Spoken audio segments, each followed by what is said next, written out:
Rabbi इश्रह ली सदरी वयस्सिर ली अमरी वहलुल उक़दतम मिन लिसानी यफ़क़हू क़ौली वजअल ली वज़ीरन मिन अहली।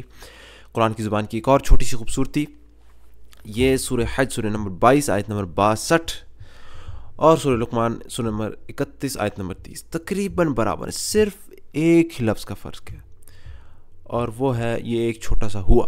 अऊज़ु बिल्लाहि मिनश शैतानिर रजीम। ज़ालिका बिअन्नल्लाह हुवल हक़ व अन्ना मा यदऊन मिन दूनिही हुवल बातिल व अन्नल्लाहु हुवल अलियुल कबीर। यहाँ पे वही अल्फाज हैं सिवाय ये एक हुआ इसमें नहीं है, जिसका तर्जुमा कुछ है, ये इसलिए है कि अल्लाह ही हक़ है और ये जिसको ये लोग पुकारते हैं इसके सिवा वो सब बातिल हैं, वही बातिल है। हुवल हक़, उस पर ज़ोर है कि जो जिसके सिवा अल्लाह को ये पुकारते हैं वही तो सब बातिल है, और ये कि यकीनन अल्लाह ही सबसे बुलंद और सबसे बड़ा है। यहाँ पे भी वही तर्जुमा है, ये इसलिए कि अल्लाह ही हक़ है और ये कि ये लोग जिस किसी को भी उसके सिवा पुकारते हैं वो बातिल है।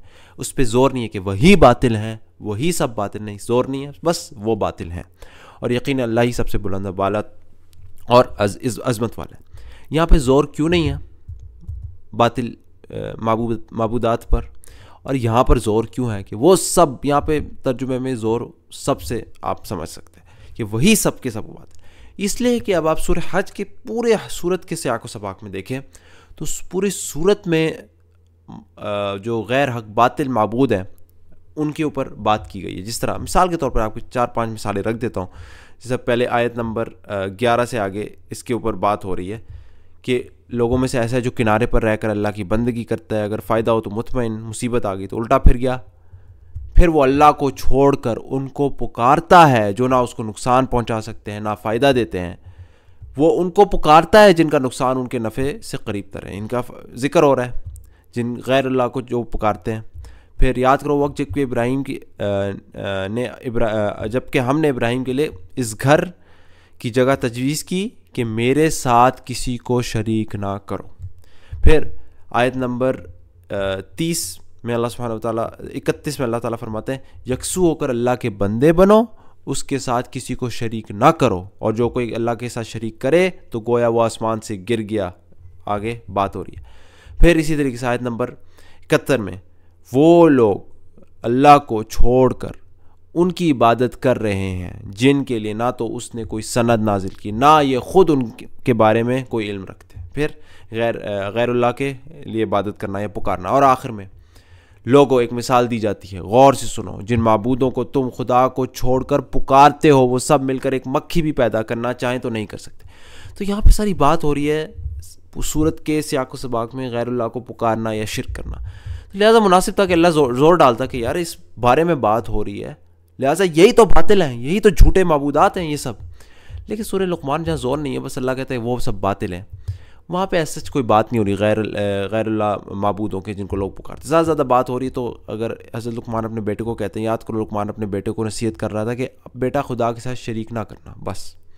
लेकिन इसके बाद ऐसी बात नहीं हो रही, इसके बाद बस सिंपल सी बात हो रही है जैसे कि, और जब उनसे कहा जाता है पैरवी करो उस चीज़ की जो अल्लाह ने नाजिल की, तो कहते हैं हम उस चीज़ की हम तो उसकी पैरवी करेंगे जिस पर हमने अपने बाप दादों को पाया। ये नहीं कि गैरुल्लाह की बात हो रही है, और इसी बल्कि उल्टी बात हो रही है। यहाँ पे तो बात हो रही है कि अगर उनसे पूछो कि ज़मीन आसमान किसने पैदा किया तो ये ज़रूर कहेंगे अल्लाह ने।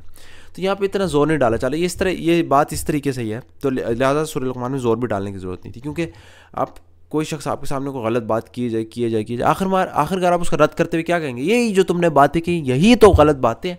अगर आपके सामने ना करे तो आप उसको एक खबरिया बात कह दें कि ये फ़लाँ चीज़ें गलत हैं, उस पर ज़ोर नहीं डालेंगे। लिहाजा ये मुनासिब था सूरह लुक़मान में ना ज़ोर डालना और सूरह हज में ज़ोर डालना। और देखिए ये सारी चीज़ें जो है ना उसको समझ आएंगी जो इसका सियाक़ इसका कॉन्टेक्स्ट भी समझता हूँ।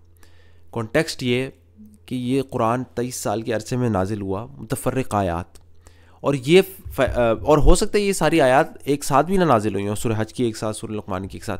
और ये डिटर्मिन करना, ये फ़ैसला करना कि सूरह लुक़मान के अंदर ये वाली आयत डालना जिसमें ज़ोर नहीं है, और फिर ये फ़ैसला करना कि सूरह हज में ये वाली आयत डालना जिसके अंदर ज़ोर है, इनको इस जगह पे रखना, इसको इस सूरत पे रखना। और फिर कुरान के कोई एडिशंस भी नहीं कि पहले इस सदी का एक एडिशन पे दूसरी सदी का दूसरा एडिशन तीसरी सदी। कुरान शुरू से वैसा ही का वैसा आ रहा है, और वह कोई अल्फाज कोई हर्फ अपनी जगह से नहीं अभी तक बदला। ये सारी चीज़ें जहन में रखते हुए और सब कुछ जहन में रखते हुए जो मैं आपको पहले से बताता आ रहा हूँ कि ये सिर्फ एक मौजा है, एक एक लफ्ज़ इसका अपनी जगह बिल्कुल ठीक ठीक बैठ रहा है, और ये लुग़वी मौजे, साइंसी मौजे, सब मिलाकर कुरान को अददी मौजे, इसको मौज़ाना बनाते हैं। तो अल्लाह ताला से दुआ है कि एक एक मिसाल में आपको सारी बातें करके देता हूँ। अल्लाह ताला हमें कुरान पर पूरे हद तक यकीन देगी, सिर्फ़ और सिर्फ खुदा की तरफ से। सुब्हानकल्लाहुम्मा व बिहम्दिक अशहदु अल्ला इलाहा इल्ला अंत अस्तगफिरुका व अतूबु इलैक।